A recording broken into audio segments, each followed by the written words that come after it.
बिल्कुल गैर मामूली मौजूद से मुतालिक वीडियो दिखा रहे हैं। सोचिए अगर तमाम लोग इस कुर्रा अर्ज से अचानक कतई नजर इसके कि क्यों गायब हो जाएं। जरा नताइज से मुतालिक सोचिए। अब हम आपको बताने जा रहे हैं कि फिर क्या होगा। इंसानों की इस दुनिया से रूपोश होने के कई घंटों बाद आहिस्ता आहिस्ता तमाम इलाकों से मसनूई रोशनी बंद होना शुरू हो जाएगी। तमाम पावर स्टेशन रिचार्ज करने वालों की अदम मौजूदगी के बायस रफ्ता रफ्ता गैर फाल होते जाएंगे। तवानाई और इसके इस्तेमाल में अचानक रुनुमा होने वाली कमी के बायस न्यूक्लियर पावर प्लांट्स खुदकार निजाम के तहत सेफ्टी मोड पर मुंतकिल हो जाएंगे। पनचक्कियां काम करती रहेंगी तावक्त के आलूदगी उनके पंखों की कारकर्दगी पर असरअंदाज हो। सोलर पैनल्स भी एक के बाद दीगर धूल मट्टी जमने से बेकार होते चले जाएंगे। तमाम इलाकों से बिजली की फरहमी मुनक़ता हो जाएगी सिवाय उन इलाकों के जहां हाइड्रो पावर प्लांट्स के जरिए बिजली की फरहमी जारी हो। इंसानों के इस दुनिया से मादूम हो जाने के 2 से 3 रोज बाद ज्यादातर मेट्रो सैलाब की वजह से तबाह हो जाएंगे क्योंकि जेर जमीन पानी के पंप्स नाकारा हो जाएंगे। 10 रोज बाद घरों में मुकीद रह जाने वाले पालतू जानवर भूख और प्यास से मरना शुरू हो जाएंगे। अरबों मुर्गियां, करोड़ों गायें और लाखों मवेशी भी लुक़्मा अजल बन जाएंगे।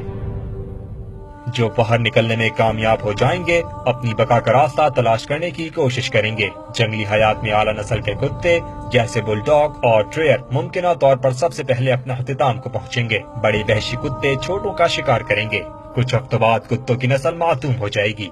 बड़े शिकारी वहशी कुत्ते कमजोर कुत्तों और दीगर जानवरों का शिकार करके उन्हें खत्म कर देंगे। हमारे इस दुनिया से मादूम होने के 1 माह बाद तमाम न्यूक्लियर प्लांट्स में मौजूद कूलिंग वाटर भाप बनकर उड़ जाएगा जिसकी वजह से फिकुशिमा और चेरनोबिल से भी कई गुना शिद्दत के धमाके होंगे और तबाही फैलने लगेगी।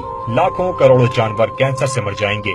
हालांकि दुनिया भर में रेडियाई लहरें निस्बतन जल्दी फैलकर तबाही और बर्बादी के अमल को तेज तरीन कर देंगी, लेकिन जल्द ही जमीन इन असरात से बाहर भी आ जाएगी। हमारे इस दुनिया से पोशीदगी के 1 बरस बाद आसमान से गैर मामूली सितारे गिरते नजर आएंगे और कई सालों बाद खला में मौजूद सैटेलाइट्स भी जमीन पर गिरने लगेंगी। 25 बरस बाद शहरी और दही गलियां खुर्दरूद दरख्तों, झाड़ियों और पौधों से अपने हिस्से की जमीन वापस ले लेंगी। पौधे होंगे तो मवेशी भी आएंगे और जहां शिकार जाएगा शिकारी भी चले आएंगे।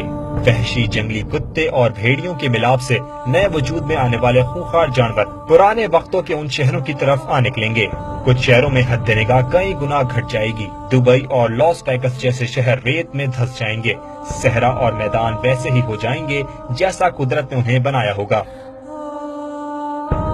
30 साल बाद धातों से बने मेगा स्ट्रक्चर जैसे आईफल टावर और स्टील ब्रिज तबाह होना शुरू हो जाएंगे क्योंकि इतने बरसों में उन्हें जंग से बचाने के लिए कोई नहीं था। जेर जमीन लोहे और सख्त तरीन सामान और मवाद से डाली जाने वाली बुनियादें महदूश होकर आखिरी दिल-क़यामत इमारतों को भी ज़मीन बोस कर देंगी। अमेरिका की साबका मकबूजा स्विम्प कैनाल दोबारा नमूदार हो जाएगी। सैकड़ों चरिंद परिंद अपने कुदरती ठिकानों की तरफ लौटेंगे। इंसानों के बगैर समुद्री हयात भी अपनी भरपूर सलाहियत के मुताबिक फले फूलेगी। 500 बरस बाद जमीन पर शहरों का कोई निशान नहीं होगा और जमीन कुछ इस तरह दिखेगी।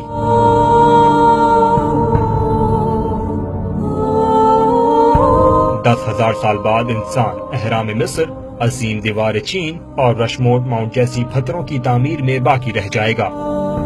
5 करोड़ साल बाद प्लास्टिक की बोतलें और शीशे के टूटे टुकड़े इंसान की वाकयात होंगे जो अगले 5 करोड़ वर्षों में फना हो जाएंगी। यानी ये कहा जा सकता है कि हमारी जमीन मुस्तहकम है और तगय्युर तब्दील से एक नए रूप में ढल सकती है। अगले 30 करोड़ सालों बाद अगर कोई नई मखलूक जन्म ले तो वो ये गुमान भी नहीं कर सकती कि यहाँ कभी कोई तहजीब आबाद भी थी। गोया हमारी जमीन हमारे बिना कायम रह सकती है मगर हम इसके बगैर नहीं जी सकते, इसलिए इसकी हिफाजत कीजिए।